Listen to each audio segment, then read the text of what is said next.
We've heard about the end of the curated self for quite some time now, which is basically just consumers getting fed up with the manufactured images they see everywhere online. But while words like end and death do tend to exaggerate reality, this is probably the closest we've ever come to closing the chapter on perfection.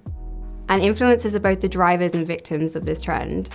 If they don't keep up with the times, brands and their ambassadors could miss out on a great opportunity to meet followers where they are.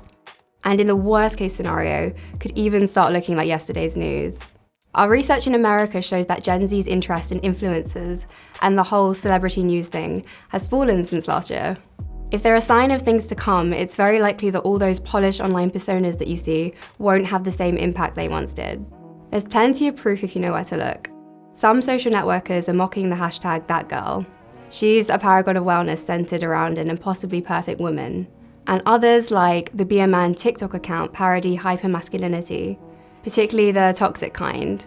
Since 2020, there's actually been a drop in filter usage in certain parts of the world, and it's easy to see why. Unedited images can feel refreshing in comparison, and I guess, rather ironically, have the appeal that highly curated images once had. This year, Norway even made it illegal for influencers to share their retouched images without a disclaimer. That's just one market, of course, but the important thing is that this will probably happen elsewhere.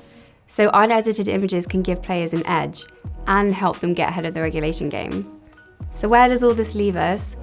Well, there's still demand for shiny, inspirational images, but various audiences also want to see content that reflects the reality of their post-lockdown life. Luxury or fashion brands that typically rely on super glam imagery could reap rewards by adding a touch of imperfection to their pics. There are all sorts of ways they can do that, like dropping in deliberately messy or casual images, or introducing self-deprecating memes. All those would tap into today's vibe of lightheartedness and spontaneity. In the end, it's all about changing with the times to stay relevant, and realizing that the perfectly curated online self isn't the only show in town.